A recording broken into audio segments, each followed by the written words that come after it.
CNG Media. Welcome to Vino with Vito and Dave Taormina, and today I got a special guest for everybody. Actually, we grew up in the good old days in Paterson, Federico Castelluccio. Hey. Thank you so much for coming. It's my pleasure to be here. We're going to have a little bit of wine. We're going to talk about art, acting, the good old days in Paterson, and we got our Robert Graham holder here. We got a nice bottle of wine, Federico, Barola, Salvano nice. Barola 2010. Want to thank Kevin and Samantha from Wine to Wine Imports. They always take care of us here, and they heard you were coming. They said they got to get one with a nice little picture on there. It's a very special label right there you go. So, Very artistic. Yes. You know, and I gotta say, this you being here, Yeah. you know, just validates Vito's stories, because we didn't believe him in the studio that he knew you. He told us about, like, your art and his car that he painted, and we were like, yeah, sure. Vito knows every Italian in North Jersey. So That's funny, man. yeah, Federico, nobody believed me. nobody. Nobody Really? believed me. They said, "You don't know that guy." Yeah. I said, "Of course I know that guy." Yeah. And Yeah. let me tell you, the first time I was watching The Sopranos and I saw you come on Thank you. on the show, Thank you. I'm like, "What the?" I said, Yeah. "I know that guy." That's I funny. said, "Wait a And minute, the I funny know thing is that guy." he never had an accent. He never had an Yeah, Italian I was just that's what I was just gonna say. I was gonna say, where did that accent come? I go, we came from Italy the same Yeah. time. We were like Did he- 4 years old. Did he I go don't back have to one. Italy? Is that where he acquired that accent? But I was dying. I'm like, wait a minute. Where did that come from? Come on, man. We grew up around that accent our whole lives. Yeah, you know what I absolutely. mean? It's not hard to With our imitate. parents, with Yeah. all the guys, all the people on 21st Ave, right? All Oh, the yeah. social clubs, we would go in there, we'd hear that accent all the time. Yeah. We had so many people from Montescaglioso, from Napoli, from Yep. Sicily, Yeah. all these wonderful accents, Yeah. Yeah, so Yep, it was very that's cool. funny. And you just called me Fred before. Fred. When I was a kid, that was what everybody called Yeah, me, yeah, Freddie. yeah. Yep. Fred, Yep. But my real name, my birth name is Federico. Federico. And as you're growing up, and you're always realizing that you're kind of looking for who you are. You know what I mean? And it was always there. It was like, Yeah. this is my name. This is what my parents call me. This is what my family calls me. Yep. So I was very shy many years ago to tell people, I prefer to be addressed by my real name, Federico. Right.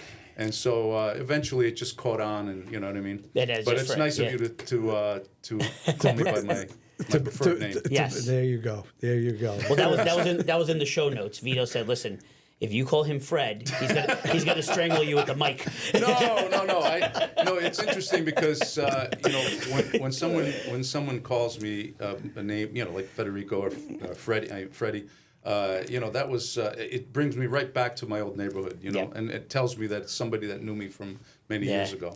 Well, on that note, Alla salute. and remember, this is a night podcast, all right? Oh yes, that's right. It's a nice wine, B. Yeah. Yeah, Wow, Very that's nice. really good. that is nice. Thank you. Very Kevin. nice. That may Yeah. be the best one that you've had. See, only the best for Federico. Only the best. But It's funny, man. But growing up, right, in Paterson, I remember the days, and we didn't have much, and we did with what we had, and I'll never forget, you being an artist and everything. We had a baseball team, and everybody had uniforms. That's right. We didn't have uniforms. We couldn't afford uniforms. How the hell are we going to play baseball without uniforms? It was a street team, by the It way. was a street team, but Yeah. everybody. It's not like it is today, where it's all organized. No, Yeah. not organized. But everybody would have these nice uniforms and everything. So we're like, what are we gonna do? Federico comes out. He goes, "Don't worry. Get a white T-shirt with a pocket. I'll take care of the rest." I painted the T-shirts with our logo. It was like Italian colors. The right? Italian Oh, flag fantastic. on there, and we were like dying. We were It was like, like 21st Ave, something. something. Yeah. It was like, But So you guys had Little League uniforms that looked like the World Cup. At least we looked like a team, right? Yeah. That's it. And everybody had their, shirt ironed and everything. And Yep. it was great. It was great. Those times were just unbelievable. What do you think it is about, like, I know we're gonna go down the road and talk a little bit about your career, Sure. but like, what is it about North Jersey? I mean, I grew up in Clifton, right? I grew up right by Corrado's, and but it's just something about this whole area that, like, all over the country, people are just like gravitate towards the culture, the people, like what we were just talking about, like that story, and like, what do you think it is? Think it's the immigrant experience? I think it is. I think it is the immigrant experience, because years ago there was a CBS series. Well, it was like mainly a news series, and it was called Our Town. And they went to different places in New Jersey, and they wound up on 21st Avenue in Paterson. Yep. And it opened up. that. It opened up with Vic Miles. I remember the I remember reporter's seeing name. that. Yep. Saying you could get by speaking another language in our town on 21st Avenue in Paterson. Yep. You know what I mean? Speaking, I we remember, were also, yeah. and it opens up actually. If you look at, there's a video out there with my mother speaking Italian, and it opens up with her in the grocery store across the street. Yeah. And she's buying groceries, and she's speaking Italian to Antonietta, which was the owner of that. Antonietta Mania, I believe. The Mania, Manias, yes. They had the fruit market Exactly, there, too. yep. Yep, I remember that. But it's even like culture, though, like even pop culture and art, whatever, and like, Sopranos is a great example of it. It's something taps into the psyche of New Jersey, right? It does. Yeah. And in fact, before The Sopranos, was New Jersey on the map? I don't think so. It always got a bad rap. Yeah. You know what I mean? Yep. But I think it really people, it resonated with a lot of people in New Jersey. Yeah, North Cornwall, Fairfield, everything. Newark, Paterson, Kearney, everything with That's with the Sopranos. Probably because there's so many people in such a small square mileage and so many different, ethnicities and cultures. It's probably part of it. Well, let me tell you about the Sopranos. My son Ralphie, 19 years old. Okay, he must have watched every episode 3 times. Okay, and the kid's 19 years old, and he's like, "Dad, let's watch The Sopranos." And we started watching The Sopranos. And there's parts of that where I know that area. I've been there. That's right. Because again, we grew up in there, and. But I do want to thank you for one thing about The Sopranos. When I used to work for a company, okay, every Monday morning, we would have to call the owner of the company. As managers and VPs, we would call the owner of the company up, and we would talk about, the week and all that. And he would drive in from New Jersey to Long Island. He'd be in the office 4:30, 5 o'clock. And everybody got up early, and they would call him early and talk to him. Me, I would get up late all the time. So I'm like, I would call, what kind of mood is he in? What kind of, So one morning, it was a little late again. I got to call him, and it was the episode. And I got to admit, Billy Palumbo is his name. He loved golf. So that day, I'll never forget, that night, Sunday night, there was the episode with you on the golf course. So now I got to call Billy. What am I going to do? So as soon as I call, he goes, "Hello." I go, "Hey, Billy, it's Vito." And I go, "Hey, did you watch The Sopranos last night? Federico was Furio was on the golf course. You see what he did?" And now all of a sudden we're talking about golf, The Sopranos. He forgot all about me calling him late, and the conversation went good. One of the funniest lines, I think, he said, "You got a bee on your hat," or something. That's right, yeah. You know what's funny, though? I don't know if you feel like this, too, and I don't know if you watched the episodes or not, but... Oh, yeah, sure. I was a fan before I ever got on. So, yeah. But I feel like so the show's on in, 1999 to 07 or whatever, right? It almost feels like, especially being from North Jersey, you almost get nostalgic, right? Like, you'll see a building, or, you'll see, Fountains of Wayne, and you're like, oh, my God, it's not there anymore. Or, even, if you look, the first season or two, there was no cell phones, right? And then that's right. And then it's almost like how society progressed during that time, turn of the century. And Sopranos, captured that. So you're part of something that's, you're a part of something that's iconic. Iconic. Yeah. It was incredible, man.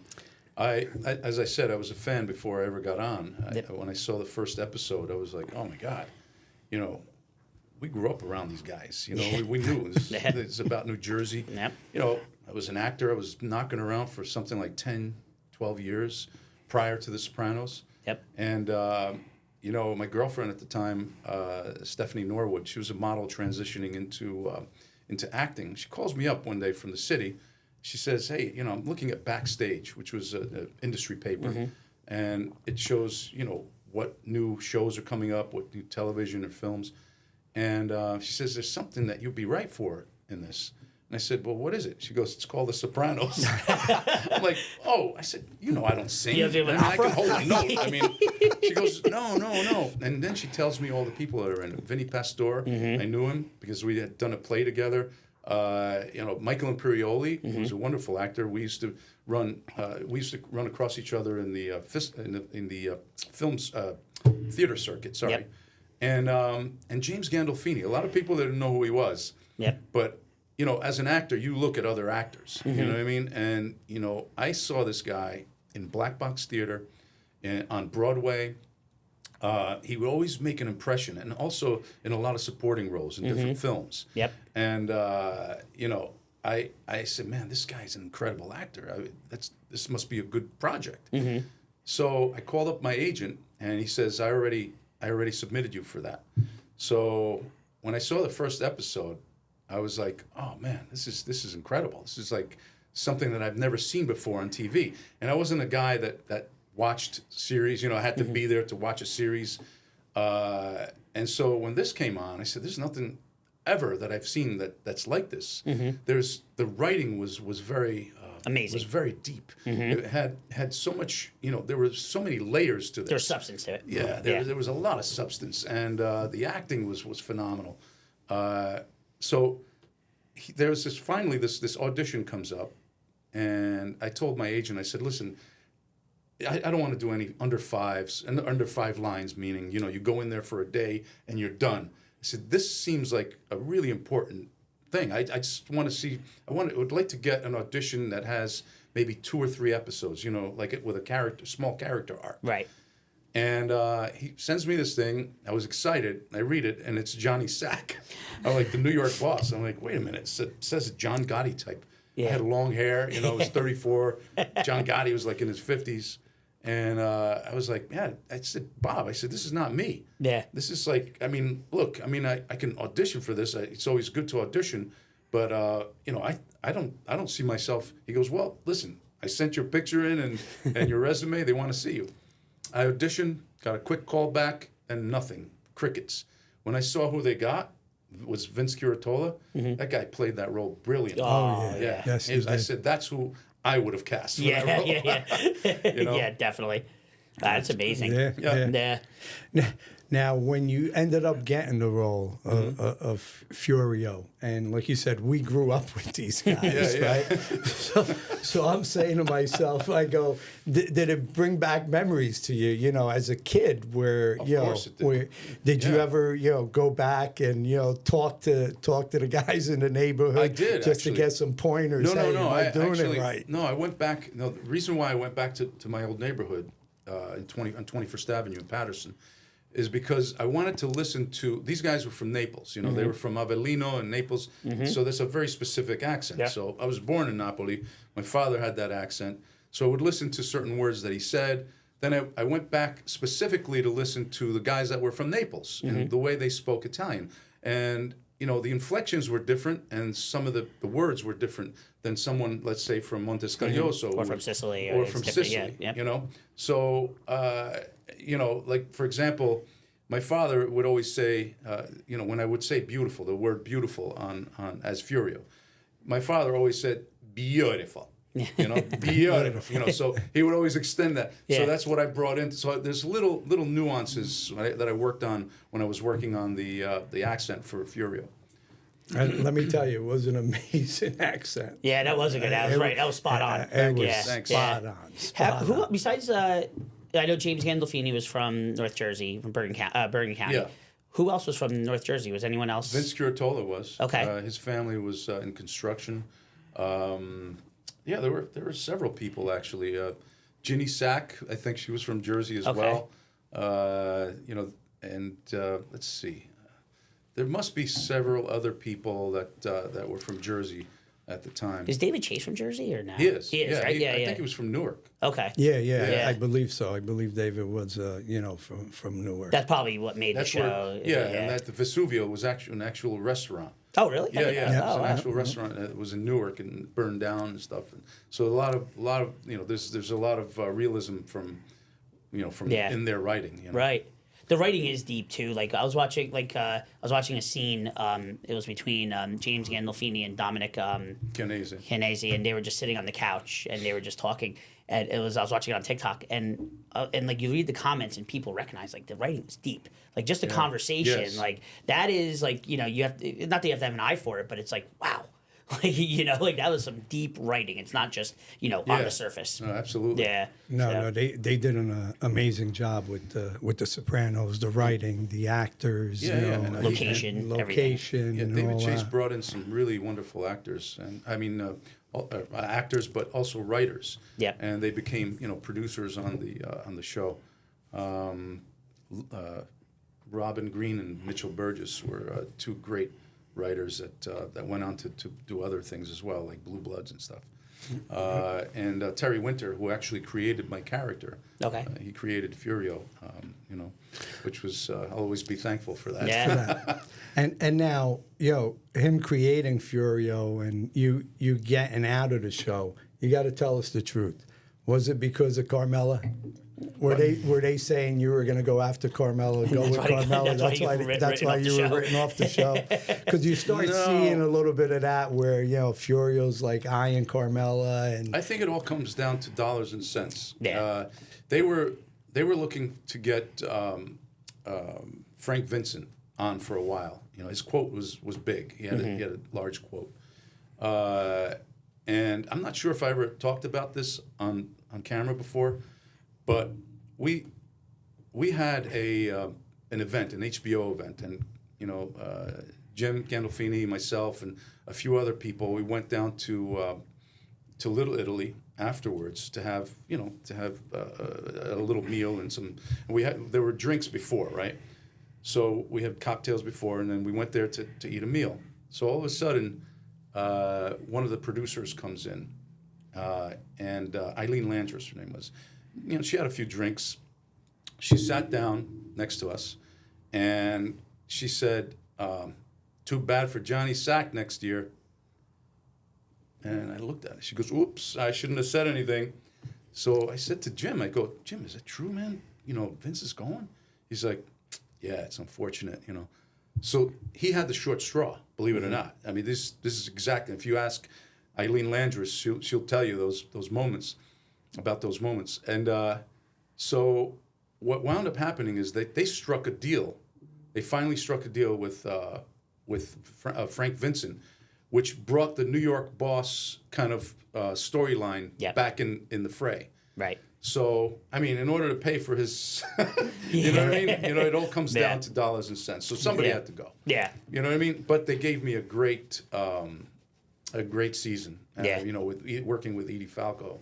It was phenomenal. I mean, she's a tremendous actress. She's an amazing actress. Yeah. they're her? Is it her uncle or her father who's a writer? Edie Falco. It's he wrote a book. It's Eddie Falco. He wrote a book. Really? Yeah. About I've never heard of this. the family Corleone, and it's like it's a great book. Actually, really good book. In like the realm of like Mario Puzo, it is about Don Corleone in the 20s and 30s, how he got up to power, and it's a great book. I suggest reading it. It's Eddie Falco wrote it. Wow. Yeah. Wow. That's good. Wow, look at that. Look at that. He's, by the way, he's a historian also. Are you really? I'm a mortgage broker. I'm an amateur historian. I just want everybody to see, okay, what Federico drew here and brought me, which I really, really thank you again so much. And all I gave you was a T-shirt, Vino with Vito. But take a look at this. Can you talk about this for a little Absolutely. And you just see the dedication on there? bit? The dude and Duchess of No, North the Carolina. dedication, it says. Right here, right? You Yes, can read. exactly. I can't read it from behind. What does it Can't see say? that far either. It says to my dear friend Vito, never forget our Paterson roots. Oh, Federico my gosh. Castelluccio I love it. 2024. That is Oh, great. man, that's amazing. So how this painting came about? Thank you so much, Yeah, of Federico. course, man. Thank you. And this is Getting framed. Let me tell you. Okay. So I'll tell you how this came about. The second time I went back to film Sopranos in Italy, I took maybe a few days extra, maybe another week, and I went up to the Uffizi, the museum, and the Uffizi galleries, and I saw this painting that I've been seeing, it's like a famous painting in art history. It's called the Duke and Duchess of Urbino, and the sitters were Federico da Montefeltro and Battista Sforza, very important people from that time period, very affluent, and he was a duke and also a general. And the painting was done by Piero della Francesca, which was a very important painter from the Renaissance, Northern Renaissance, and so. I'm in Italy, I'm looking at this painting, and this fleeting thought comes to my mind, because there's these two people facing each other, but they're actually looking past each other. And it was the fourth season, my character kind of, breaks them up, pretty much, because of this unrequited love affair. And so what was interesting was that there was two separate panels, and there was something that was in the center. There was the frame was kind of separating these two panels. I said, that's very interesting. It would make an interesting painting one day, you know what I mean? Because the sitter reminded me of Gandolfini. Yep. And so I get on a plane to come back, to New Jersey, and I'm listening to my messages, and TV Guide was on there, people from TV Guide. They said, we love your art, and we would love for you to do 14 portraits for the cover, basically paintings of the characters, of the actors. And I called them up and I said, how much time do I have? They go, you have a couple of weeks. I said, there's no way I could do it. My style is realism. It takes me a long time. I work in the same techniques and formulas of the old masters. I said, but I have an idea. So I pitched the idea to them. I said, we will call it the Duke and Duchess of North Caldwell. I love it. Because what it does is I think The Sopranos was classical, it was very Shakespearean in a sense. Yep. And it was a painting that kind of combined art history and pop culture. Yep. And that's what made that painting work, and it resonated. And I've had many exhibits with it. It was sold for a record number to a collector in Canada. Wow. But that's how that painting came about. And, Wow. And you were always telling us, like when we would talk about you, that you're an artist, and so can you talk a little bit about like your your background? Like I know that Vito talks about like when you're the first art piece. I didn't know about the Little League, but about his car. But then can you talk about like I'm guessing art is your true passion, and they're all passions. Right, right. It's just that painting and drawing and painting is much closer to me. If basically if acting, directing, and writing, all the other things just kind of like left, and all I had was my thoughts, my canvas, and my paints. That would be okay with me. Right. Because it's I started off as a painter. Right. Luckily, that's not the case. You have it all. You're multifaceted. I think a lot of it correlates. Once you're an actor, once you're an artist, I think it correlates with all the other arts. Many different facets of art. Absolutely. Sure. But basically, I knew I was visually acute when I was from a young age.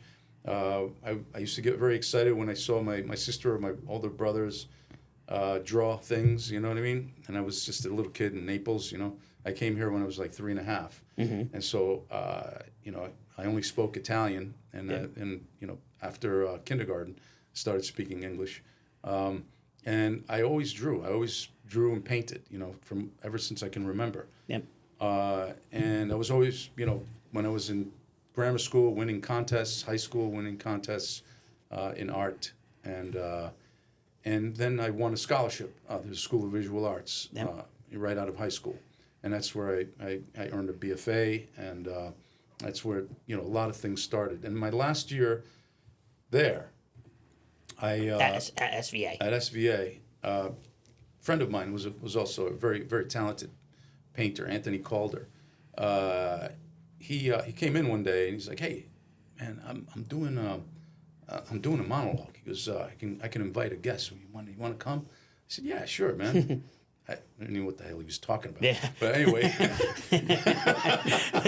so I go over there and I see my friend who's from Brooklyn, with a thick Brooklyn accent, doing this Midwestern accent, and he was playing Biff from a Death of a Salesman. And I was like, holy shit, man, this guy just transformed in front of me. And it was always in the back of my mind, because I don't know if you remember this, I used to do a lot of impressions when I was a kid. And I had this marble, those marble covered books, you know what I mean? Those where what are they called? Composition books. Yeah, the black and white. That's right. Yeah. Had a list of all the cartoon characters and all these like people that I would do, and it was always in the back of my mind, being on stage, And so he basically sparked something in me that day, and I said, you know what, this is a form of art that I need to explore. And right after I graduated, I started seeking out classes, and that's how I basically made the transition. But, you showed me a picture of George Burns before that. Yeah, I was just gonna bring that up with George See if we Burns. can get this on camera. Yeah. And then Vito, if we could get a picture of you too at that time. This sort of plays into what I'm talking about. Where's the camera that we could post on right here? Okay, there we go. Yeah. That's a picture of me and George Burns at the Plaza Hotel. That's back in 1986. And he was actually 17 years old here? I was 17 and a half, almost 18 years old. Is that right? That was in my last year of high school at Passaic County Tech. And what happened was, right after school, I would go there and I would do illustrations wherever they needed them, like pen and ink illustrations. And so one day, this reporter comes in, and her name was Rhodey Alexander. And I had never met her before. She just comes in, and I was in a little cubicle with the art director, Lynn Binns. I remember her name. I can't even remember half of the names. That's great. Amazing memory. So, oh my God. So she comes in and starts talking to Lynn Binns. She was very excited. She got this big interview. She goes, "You're not going to believe who I'm going to be interviewing. It's George Burns." And I'm like drawing there, and I turn around, I go, "George Burns? Oh my God, I love George Burns." Like all of a sudden, this kid, 17. So I said, wouldn't it be a great story if like a young artist did a painting and we presented it to him? And and she looked at me and she's like, "Who is this kid?" You know what I mean? She's like, she turns around and leaves. She probably thought about it, and she said, "You know what? That would actually make a good story." Good idea. Yeah. She comes back a few hours later. And she says, "Hey, kid, you got 1 week to do that painting." I go, "What painting?" She goes, "The painting you said of George Burns, the portrait." I said, "You're kidding me, really?" I went and bought a book on his.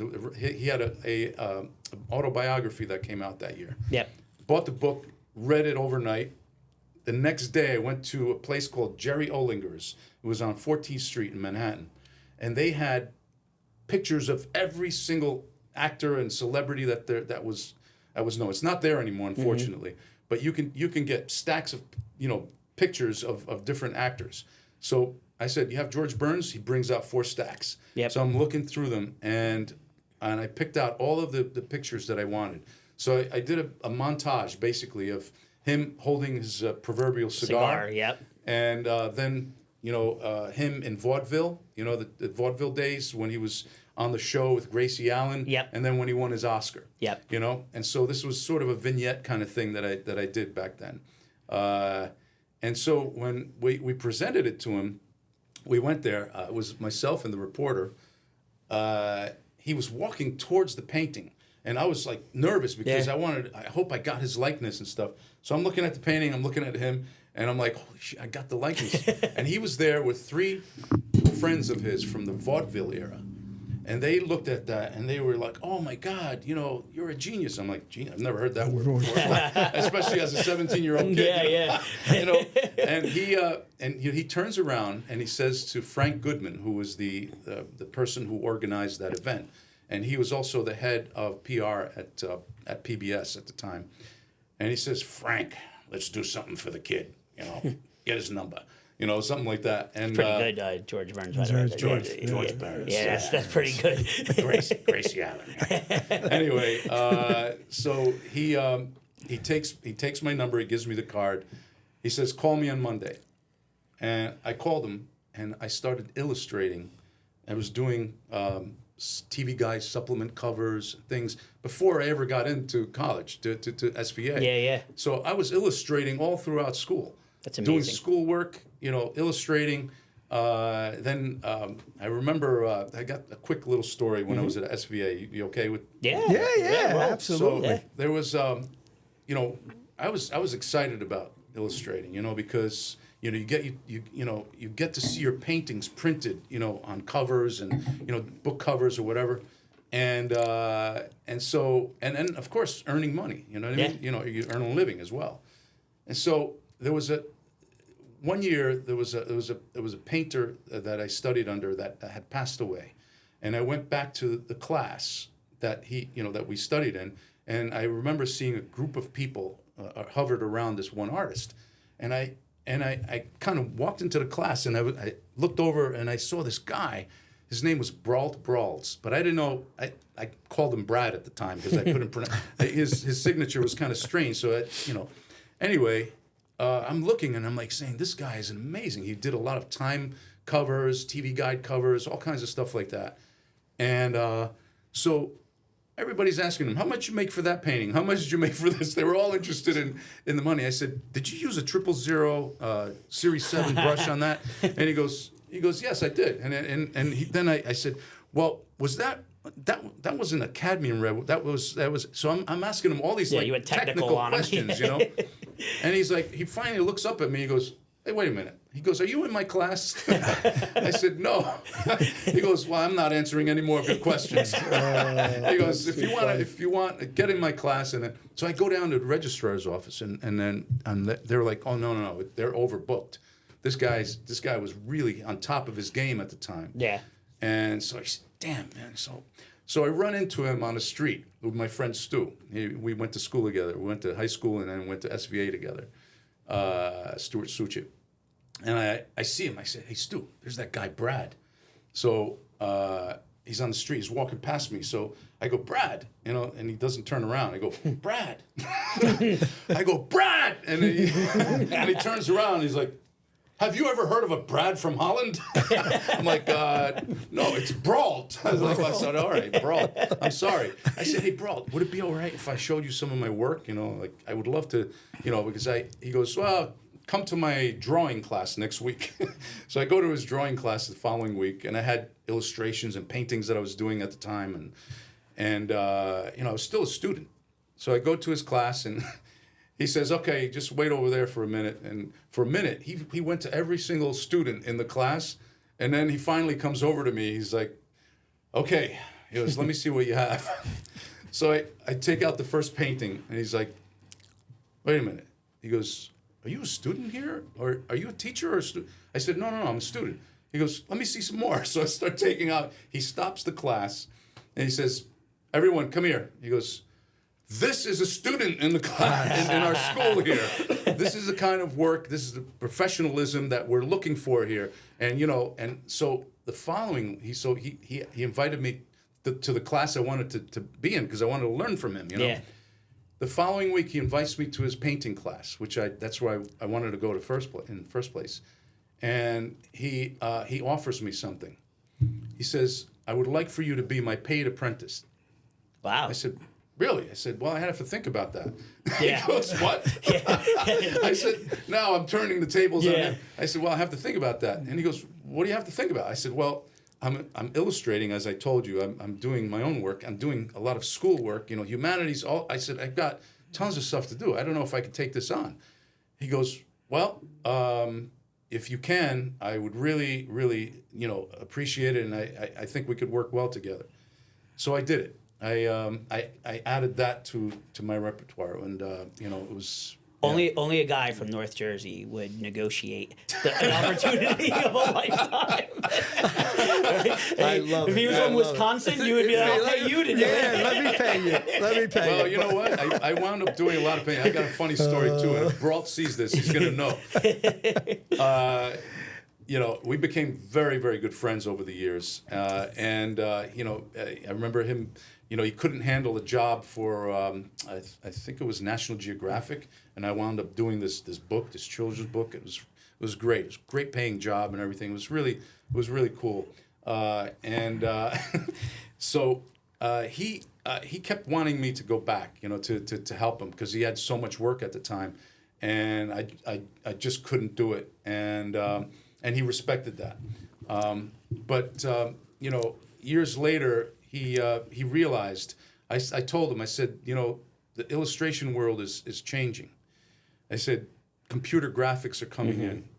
The next thing is computer illustration. You know, it's like everybody's going to be doing this, you know, with computer graphics. And he kept illustrating, and I didn't. I stopped after a few years after I graduated, and basically I just started doing my own paintings and selling them, you know, directly to clients or going to Exhibits. to galleries, you know, exhibiting my work. And plus, I was studying acting at the time. And this is where I was getting to, you know, with my friend Anthony Calder. You know, once I realized that I needed to understand theater and acting and, you know, this form of art, I dove in headfirst and started studying with some of the best teachers in New York City. And I sought them out, and I just, you know, just studied and studied. Just learned. Never mixed the two. People in the acting world didn't know that I was a painter, and vice versa. And the reason for that is because when I mentioned it to a few people, then I had just graduated college, you know, and art school, and I said I was getting into acting, and they're like, "Oh man, you're gonna stop painting?" Yeah. And so a lot of people reacted that way, and I said, "No, I'm not gonna stop. I'm just adding it." And so I just always kept it separate. Yeah, you don't want to pigeonhole. People have an impression that you're pigeonholed Exactly. to one Right. thing. They Right. think, you know, that maybe you're not as good in Right. each, you know, because you're doing so many things. Right. So did you know, okay, and for the audience who doesn't know this, and I can say this because my wife is an alumni of SVA. That is like the #1 art school in the country, Oh, yeah. right? Yeah, Absolutely. Like, and the fact that you got a scholarship there is amazing, by the way. Like but it's like the Harvard in the art world. Like, Yeah, it it's, is. yeah, It is. Yeah. And people from all over the world Yeah, come there. famous people Yeah. have come out of there, Yep. like famous teachers, and That's right. Yeah, it's right in Manhattan. It's people come all over the world to go there. Yeah. And to get a full scholarship's Yeah. got to be. Yeah. I mean, Yeah, my wife didn't get the full scholarship. Sorry, But, you know. your wife's not as good as an artist as Federico. She's a designer. She's not a okay. painter. Oh, okay, there you go. She can sketch. She says, but She she can can't paint. sketch, but she Yeah. can't paint. But Yeah. Federico can paint. He can Yes. act. Yeah. It's just it's amazing. You know, and it's funny too because like out of that story, right? Like, and I'm a big and we always talk about this with guests. I'm a big like life lesson kind of person, right? Yeah. And I got so many lessons out of that, right? Like even for like the younger audience. Well, I got 2 lessons. One is I don't think the generation that's you know trying to make in this world now realizes the struggle that he needed to get pictures of George Burns and he had to go someplace and wait and get stacks. Where Yes. today you just go online and Oh, get yeah, Just you go go online online. and get them. real Yeah. struggle. But 2, there's a lot of perseverance in that story, right? You raised your hand when the person came in and said, "How about we make a painting of George Burns?" And you know, and you went right to Brock. How do you say his name? Brault. Brault. Brad. Brault. Brad. Brad. You went right Brad to and Brad. Chad. And you know what? And you know, I've you never took heard of a Brad from Holland. That is fantastic. But you took a chance, right? And I think there's lessons for Right. everybody, right? We always talk about no, that. we Yeah. always talk about it, and like even here, my 19-year-old son in college. I mean, he started making phone calls already as a freshman. Hey, can I do an internship? Yeah. And he wouldn't stop. He'd constantly call people, and guess what? As a freshman, he's got an internship. Yeah. Because you know what? He put something in his head, and that's what Yep. he's going to do. And like you did, exactly you know. right. Yeah. That's how the kids should be today. A Right. lot of the kids think, you know, everything is just given to them, and you know, it's Yeah. not. You gotta go out and Make your own fortune. Make your your own own way, right, fortune. Go out, absolutely. Yep. go out and get it. Don't sit back. Don't wait and around waiting for the phone to ring. waiting for the Right. phone to ring. Make that phone call. Yeah. Call that person. Yep. Look at it and say, you know what? This is what I want to do, and this is what I'm gonna do. And like you did, Yeah. you're a painter, you're an artist, and you said, you know what? I want to be an actor, and now you mastered, two fields like Yeah. that. It's interesting, going back to 21st Ave, looking back at all the characters that were there. And when I moved out of Paterson, I was taking down all of these pictures from the wall. I'm like, wait a minute, I'm here with, Paul Hogan, here with George Burns. I said, I'm putting these things in the box, and I'm saying, why did I have the need to be with these famous people? Mm-hmm. And it brought me back to my childhood. You remember Frankie's Sweet Shop? Yes. Yeah. Okay. Yeah. Frank Frankie's- Tedeschi. Yeah, This guy yeah. was, Yep. yeah. But he was a hunchback. Yes. He was a short guy, hunchback. Yep. I remember Frankie well. And I used to go there, to get like a soda or whatever, an eclair, whatever we were drinking. And I would look behind me, and on that wall, it was covered with pictures of Frank, right? Frankie? With like the most famous people of the time, Frank Sinatra. Yeah. You know what I mean? It's like, David Jansen. I don't know if you remember that actor. I mean, people out there might remember him, David Jansen. And, all of these, like, the Rat Pack. I'm saying, how the hell is this guy? This guy's from Paterson, where I'm from. And he's in these pictures where all these really famous people. So I have a feeling that was kind of ingrained in me from early on, that if you're from Paterson in the inner city, that you could make your way. Yeah. You could kind of, Yeah. make your way out of there. Absolutely.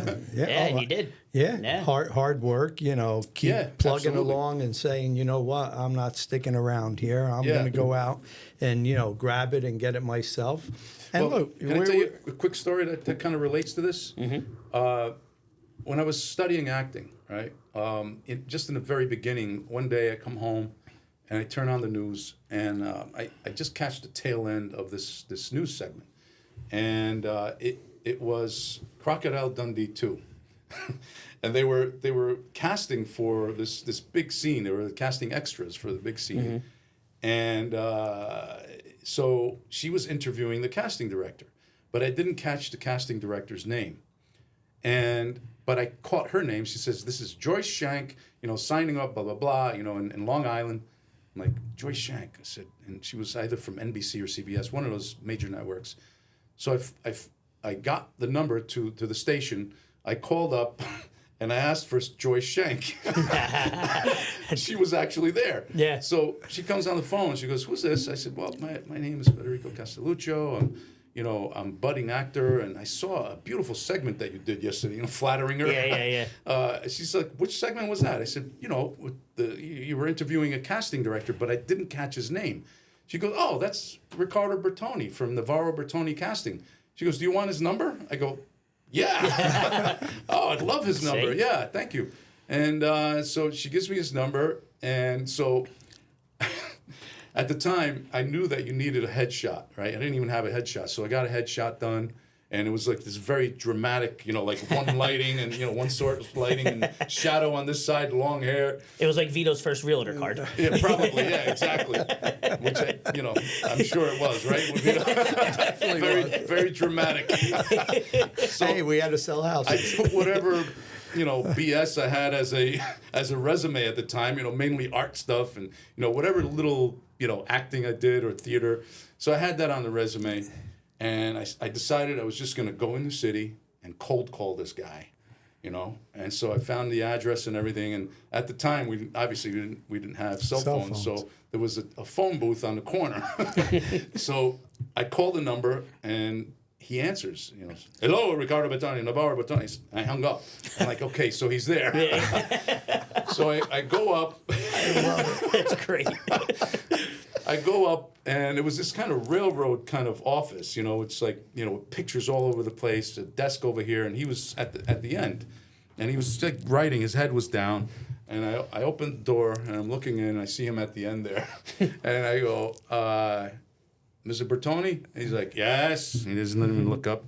I said, you know, he goes, how can I help you? I said, well, you know, I'm here for the extra, you know, you know, being an extra in the film. And he's like, what film? I didn't know what to say. The one I want to be in. Anyone. I said, you know, I said, you know, the Crocodile Dundee 2. He goes, yes, Crocodile Dundee 2. He's like, come in. You got a picture? I said, yeah, I have a picture. And I hand him the picture. He goes, anyway, how did you get here? I said, well, my friend Joyce Shank sent me over here. She thought I'd be good for this, you know, doing an extra. And she goes, who's Joyce Shank? Amazing. Like, I thought he would know. You know, it's like, oh, what do you mean? She interviewed you yesterday? Yes, very nice lady, very nice. Let me look. He looks at the picture. Very dramatic. That is great. And he turns it around. He goes, Federico Castelluccio. Ma sei italiano? Sì, allora, che bello, We start talking in Italian.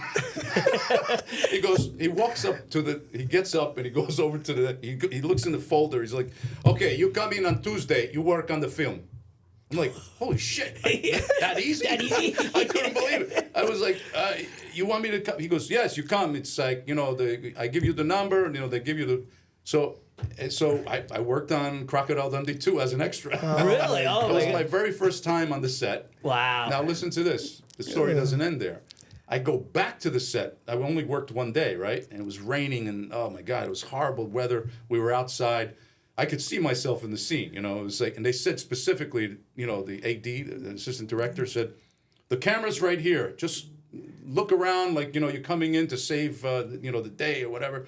It was when all of these gang members or whatever go in there and they save the girl. Remember, I don't know if you remember Crocodile Dundee. Anyway, so the camera's over here. Don't look at the camera in the direction of the camera. What do you think I did? Right at the camera. Twice. I was like, I gotta get my face in there, man. There's too many people to around. see me. So and they gave me wardrobe, and I hated it. So I went to my car and I put on my own jacket. That is great. It was a leather jacket with these colors on the shoulder. Anyway, so I was my own, you know what I mean? I had my own ideas of, you know, what to do there. And so I made friends there on the set. So I go back to the set the next day. I'm not working. So I'm hanging around, and I meet the assistant to Paul Hogan. Mm-hmm. So I show the guy some pictures of my work, and I said, you know, I'd love to do a portrait of, you know, okay, you do the portrait, man. You know, we'll introduce you to him. I did the portrait. It was a pencil rendering about this big, and I went back to the set, and he. Actually, no, he was at the Plaza Hotel. Went to the Plaza Hotel and delivered the painting. I think that picture is online somewhere. I think it's on your website. Yeah. Me and Paul Hogan holding the drawing I did of him. Yep. And he was interviewed one time. He says that was one of the best portraits that was ever done of him. Yeah. You know? Wow. Yeah. It's cool. If he only knew right now that it's Furio that drew it. That's right. Did you want to talk about, speaking of paintings, do we have time? Or? Yeah, we got time, absolutely. Okay. I just want to say one thing before you talk about that. When you did the painting on my hood, I'll never forget. No, but I got to mention it. Do you still have the car? I don't have the car. I did about 3 or 4 of those. Yeah. Go ahead. But when we were ready to paint it, and I go to you, Federico, where's the picture you're gonna paint? What picture? It's in my head. I go, what? I go, it's in his head. Yeah, I go, because that's how he did it. So he draws it, gets it all done, airbrushes, flames, color, and everything. And I look at it, I go, holy. I go, do me a favor, sign it. He goes, why am I going to sign your hood? I'm like, when was this? Like what time? 1981, I think. Yeah, it was probably. Yeah, it was in the early days, 1981. He goes, sign it. What am I going to sign the hood for? Yeah. I go, do me a favor, sign it. One day you're going to be an amazing artist. I don't know if you ever remember that. And you know what? I remember, of course. Because I did a bunch of them, but I didn't sign the hood. Yeah. You know what I mean? It was strange. That hood is like, even my wife's family like talks about your car and like, you know, like what was it, like an eagle? What was it, eagle? Yeah, what was it it? was a Firebird Eagle. Eagle. But it was done in sort of like it was different. It was crystal flames. I don't know how to explain it, but I had done some drawings of it, and I was basically just going off of my own drawings, Right. But Well, it's like asking, like your grandmother or mother, like, how do you cook this? What's the forget recipe? it. Forget it. You asked my mother, how long does this take, or how much do you put of this? Yeah, when we still Forget make it. sausage super salad, how much salt? It's unbelievable, and Yeah. it comes out amazing, right? Yeah. Oh, Yeah. man. So it's funny because we make wine, right, with my father-in-law, and I used to do that, too. and we try to get my father-in-law to teach us, still to this day, and he's not going to teach us. So my wife's brother, he's younger, smart. He videotaped it. There you go. So now Now we we'll know know. Does he have the thing that press. thing that takes out? Well, it takes out the bitterness from the it vines. deveins it. Yeah. The vines. Yeah. You No. take that out. Some That's by people, hand. we still always Still left the vines leave in it in there. there? Yeah. When you leave the vines in, it's a little bit more bitter, Yes. but it's a lot stronger. Yeah. Remember a couple years ago when you made with the what did you put the oak? Did you put oak in your Oak wine? in them. Yep, Yeah, yep. that was good. Really? Yeah, I did like you can either do the oak barrels. Naturally, we didn't have the oak barrels, still but you make can wine? buy oak and put it in there. We haven't made it in 2 years. 2 years. We did it for 50 some odd years, Yeah, and my yeah. brothers now. We don't have the time. I know. I drink a bottle a day.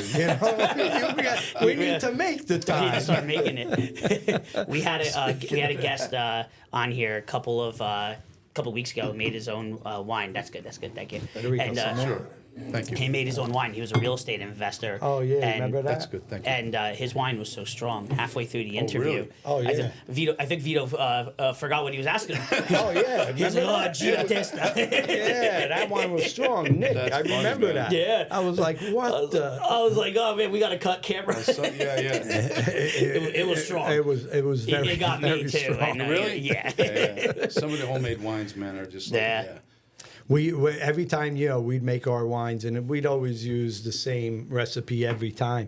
And you'd give a bottle of wine, or somebody came over had the wine, they'd be like, "You sure this is homemade? This don't Yeah. taste homemade." And everybody'd be like, "Oh, how about a bottle of wine? How Yeah. about a bottle of wine?" Yep. This is really an good. amazing Yeah, yeah, bottle, it's very right? good. Yeah, That- absolutely. See, When we had a funny story when probably 15 years ago, I was I do mortgages, and I would give a bottle of the homemade that we would make. I would slap on a label and I'd mail it to the client, and we would do it like in those like U-line like wine boxes. Now this is actually like 17 years ago. I didn't know you can't ship wine. This is back in 2009, 2010. So I would do like 15 at a time, and I went to the Cedar Knolls post office. I would just drop them off. So about like a day later, I hear on our office, and it's the postal police. Is there a Dave Taramina here? And the front desk is Dave here? I was like, under my desk. I was like, oh my God. He goes, well, he's not here. And I hear him telling me, he can't mail 15 bottles of wine. It's flammable. I was like, what did I know? And they were all in the lobby, just piled up. It's just like one day somebody came to the office. I'm sitting at the front desk, and it was like it was either detective or someone serving somebody, serving. So the guy walks in, and I'm looking, I'm like, holy shit. He goes, is so and so here? I go, oh, thank God. Yeah. No, not here today. Not here. That's funny. Not here today. But Dave, talk about what you have there. Yeah, well, no, I'm not going to talk about it. I'll Nah. let you talk about it. So there's this painting, and I'm gonna butcher the name, but it's painting by Giovanni Francesco Barbieri called there Il you go. Guercino. Yes. So Winter. yep. Yeah. So you want to put the there, and you could also sure. go on your website or on your Wikipedia page. You can see it. Yeah. But you want to talk about it because I think this is Yeah, an absolutely. awesome story, right? I didn't even know about that story. Yeah, I told Vito yeah. before he walked in. He was like, "Oh my God, this is great." So yeah, if you don't mind no, talking about not it. at all. I studied Italian Renaissance, but mainly focused on the Baroque period, which is the beginning of the 17th century. And so there were a lot of painters that I was familiar with. One of them was Guercino, and I remember having to do a paper, one of the first papers when I was in school on a famous artist. I had picked Rembrandt, so I went to the Met to do a paper on Rembrandt, and another painting kind of stopped me in my tracks, and it was a painting of Samson. being captured by the Philistines, and they were cutting his hair. But the main character, Samson, he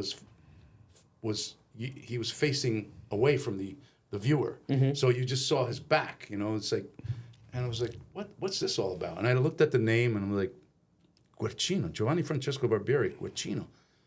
Well, I changed from Rembrandt to doing a paper on Guercino, and so I studied, him. I knew some of his studio assistants. The Gennari family was married to his sister, and they had nephews, and they were all, it was a very tight-knit family, that were studio assistants that worked in his style.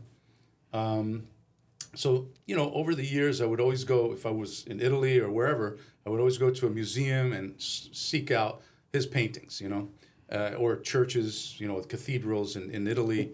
And so this one time I was in Germany. I was visiting Yvonne and her family at the time. So my wife now. So she's showing me around her neighborhood, and went to the Stadel Museum and a couple of galleries. On the way back, it was getting dark, and we're passing. I said, "Whoa, stop the car. I want to see what's in there." It looked like an antique shop, but some interesting things. It turned out it was a small auction house. They were just moving things around, getting them ready, or for next show or whatever. And I went underneath the gate, and I knocked on the door, and some guy comes over, doesn't understand me. I said, "Yvonne." So she leaves the car, comes over. I said, "Could you tell him?" So he called over the manager, and the manager spoke English. And he says, "Well, what do you like?" I said, "Well, I like paintings." And he goes, "Oh, okay, go up to the second floor. There's more paintings there." So on the landing, before I get to the second floor, there were paintings stacked up against the wall.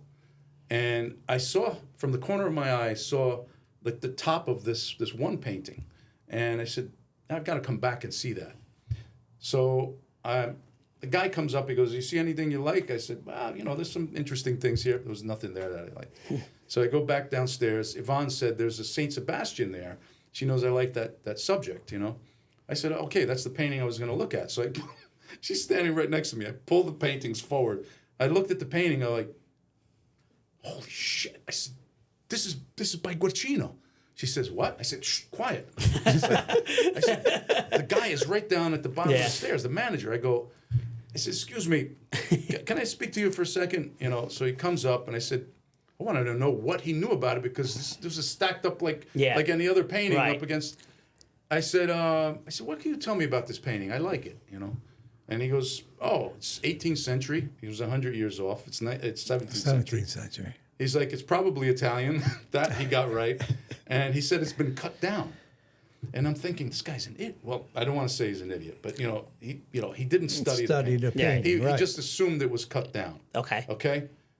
Well, it wasn't cut down. That is a 3/4 length format. Oh, gotcha. Okay. And obviously, I know these things. I've been studying art, studying paintings.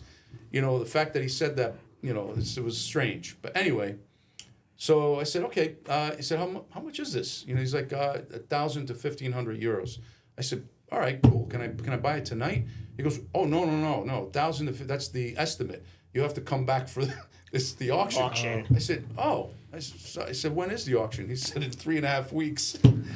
I'm saying, "Oh my God." Yeah. I said, "If someone knows what I know about this, it's going to go through the roof." Yeah. Right. So I said, "Listen, would it be okay if I came back tomorrow, to take some pictures in the sunlight?" And he goes, "Yeah." And I said, "What do you think it would cost to restore this thing?" He goes, "Well, I have a restorer coming over tomorrow to look at some other paintings. Maybe you could ask him." I said, "All right, that's great." So I go home that night, and before I leave, I go home. I go to Yvonne's place, Yvonne's house, and I'm thinking about it. I'm like, "Oh man, what if this guy, this conservator, knows about that painting? painting is. Shit, what did I do?" Yeah. So I go there, like really nervous, thinking. So this conservator goes there, and so he's looking at the painting, but he's looking at the frame. He's like, "Wow." He goes, "This is a beautiful frame. This frame is amazing. It's 17th century." He's looking at the back, and I'm like, he's talking about the frame. Frame. He's not even He's looking at the looking at the painting. picture. Yeah. I go, what do you think it'll cost? And he gives me a price. And I said, oh, okay. I said to the guy, the manager, I said, would it be all right if we took it outside? He goes, I have some pictures. I have really great digital pictures. I'll send it to you. I'll email it to you. What's your email? So I give him my email. He goes, and you know, can I have your name? So he looked me up. So he sends me an email. He goes, I'm sorry I didn't recognize you, Mr. Soprano. Yeah. I'm like, All of a oh, sudden the man, price just my cover was shot up. blown. Yeah, exactly. Anyway, so he goes, you know, you can call in, you know, because I told him I was heading back to the States. Yeah. He goes, you could call in and do a phone bid. Yeah. I said, yeah, okay, no problem. So now I had the pictures. Now I'm studying it, you know, even more convinced. I found other drawings. I was doing my research on it. And so without a word, 3.5 weeks later, I opened the door and the guy sees me. He's like, oh, shit, this guy's serious. Yeah, he's here. Yeah. You know. So you didn't call in. You went there. No. Yeah, I yeah. went there. right. Okay. For something this important, you Yeah. have to be in the room. Right. So the painting comes up, that lot number comes up. There were about 6 or 7 people bidding, you know, right away, you know, and this was in German. I've never bidden. Right. I never did an auction in German. So I'm bidding, and finally I'm thinking I've got the thing. Yvonne is hitting me. I said, what's the matter? She goes, you got a bid. I said, no, it's my bid. She goes, no, because it was in German. I yeah. thought, he goes, no, it's the guy on the phone. I said, oh, so I bid, right? So now from 1,000 euros, we're up to like 39,000 or 40. I'm like, what the hell's going on here, man? This is like somebody knows, guy on the phone knows. So now he's stalling. And Yep. the manager is talking. I could see him looking at me like this, and he's talking to the guy on the phone. He goes, listen, this guy flew in from the United States Yeah. to get this painting. So if you want to keep going. So I said, hey, come on, if you're going to bid. Yeah. Let's Yeah. stop So that. the guy says, okay. And he closes the flip phone. The place erupted in an applause. So I won the painting with a partner. My partner. I said to him, he's my business manager. Yeah. I said, you know, if it goes up to a certain amount, you know, I can handle it. If it goes over that amount, Then you're you bringing win. in a partner. And Yeah. he took a leap of faith, and he came in as a partner, 50% partner. So so getting it back to the States was knowing what the painting Yeah. you know was potentially worth. Worth.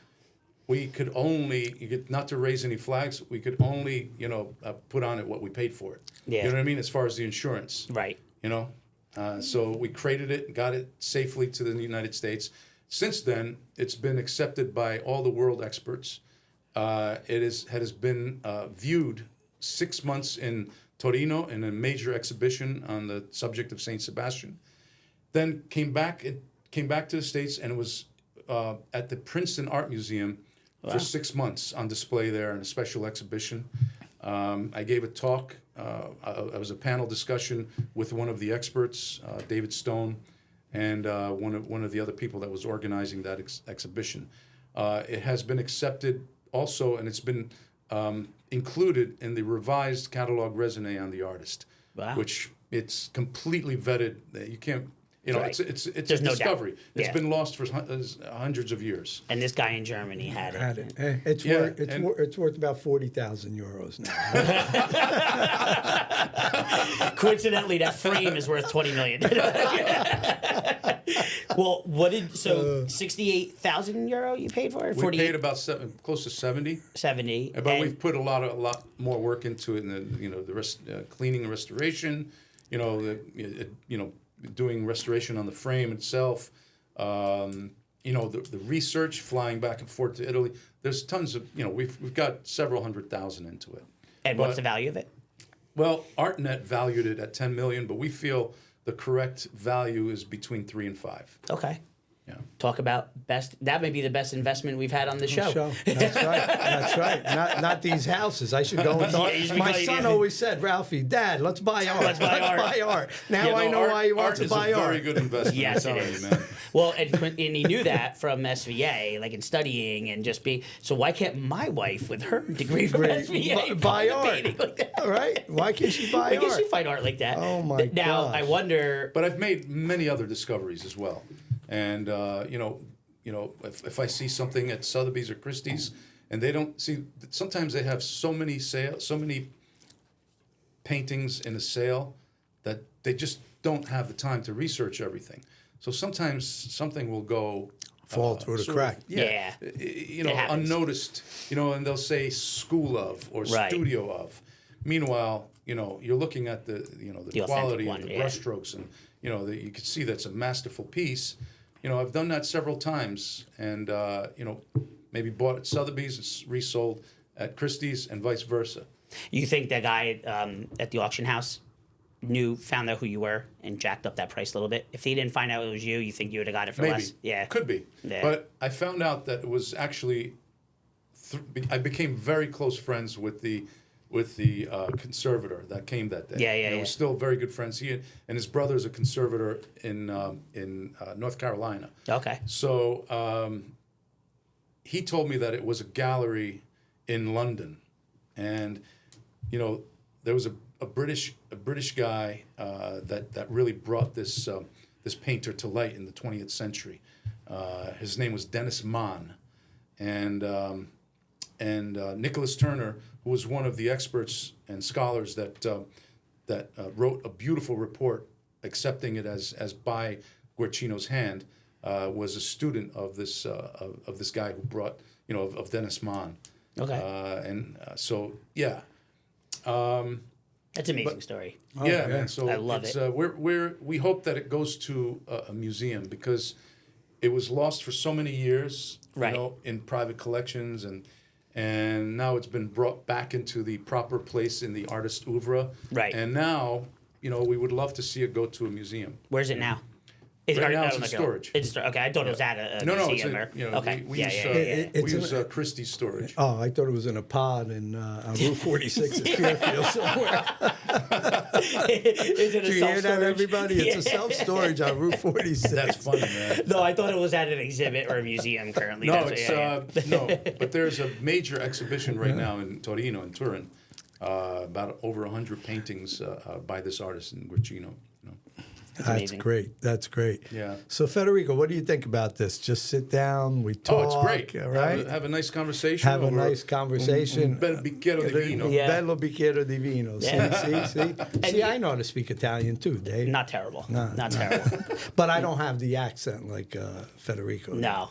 Well, listen, you definitely speak better Italian than English, though. You. Me? Believe me. That's hilarious. But we just saw each other. He came to Con, which Yeah. was a really nice convention. You know that Nick Petito and his partner Michael. Mike. No. Oh, no. It's no, it's not. Di Gennaro. Oh, Yeah. see, He was at. It's Pompeo, Billy Pompeo, and they put this thing together in a matter of like 3.5 months. And it was so well organized. I thought it was really great. And I think something like 4,000 people came over the weekend, and it was nice. Nice. So one of the things that I love about these kind of things, you know, doing appearances and stuff, is that it gives you a chance to connect with the fans. Yeah. Your fans are, you know, especially Sopranos fans, they're dedicated fans. Yep. And you know, just like one of your friends, Chris, was it Chris? Hi, man. Yeah, it was Yeah. you. You were talking about, you know, a new contingency of young viewers Yeah. of The Sopranos. Yeah. I mean, there's certain people. I was in a CVS one day, and these 3 kids, they couldn't have been like 17 years old. They're 16, 17. They're like, no way, Furio! Yeah. They came running out after me. It's Crazy. like, is it you? It's like, yeah. I said, how old are you, man? Yeah. Because you weren't even a twinkle in your father's eye Yeah. when we were showing. My 13-year-old watches it. Like, he watches it, you know, and, like, you know, my 15-year-old's not so interested, but my 13-year-old watches it, Yeah, loves it. yeah. Yeah. I'll never. In early 2000, when you were on The Sopranos, it was in Toto on Route 46. I forget what store it was. You were in that store shopping, and we started talking. Hey, how you doing? Whatever. And I'm leaving. I'm in the parking lot. Some kids are walking behind me, but you know, probably in their 20s because they're watching it. Mister. Was that Furio from The Sopranos? I go, yeah, I knew it was him. And I think they came back in to say hello. But you know, like, I think though it's awesome that you came on, and you know, a lot of people know you as Furio, right? Like, a lot of people Yeah. are probably surprised that you don't have an accent. You know? Yeah, that was one of the first things that Yeah. I know it was interesting. I had to go back out to Hollywood Yeah. and to kind of reintroduce myself because a lot of people didn't know that I didn't speak that way. Right. So I had to go and meet like the agents and casting directors, and they were like, "Oh my God, there was something great for you last week. I tossed your picture aside because you have this thick Italian I don't accent." speak English. No, but there's like so much more to you though that we didn't know, and like Right, just right. amazing. I think this was a great talk. Oh no, yeah. it's absolutely Yeah. great talk. I appreciate it so much that you came on and talking to us here and letting everybody know. Yes, we did grow up together. Now I believe it. In Paterson. Now you believe it, right? Yes. But no, it's also good to know. Federico's down to earth. It's Yes. not like, hey, he's humble. Hey, it didn't get to me. Hey, yes, I'm an artist. I'm an actor. He's Right. still one of the Paterson guys here. Well, you couldn't pull that shit on two North Jersey hosts anyway. No, really, no.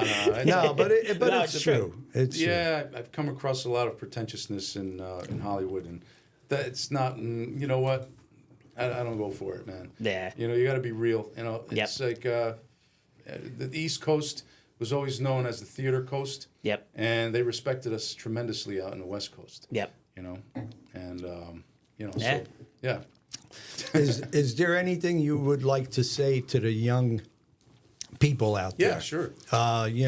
Growing up, Maybe still in starting- school. And, Yeah, no. Just really, if you want to get into, whatever you want to do. I mean, with me, it was wanting to understand acting, understand theater, and what it was to create a character.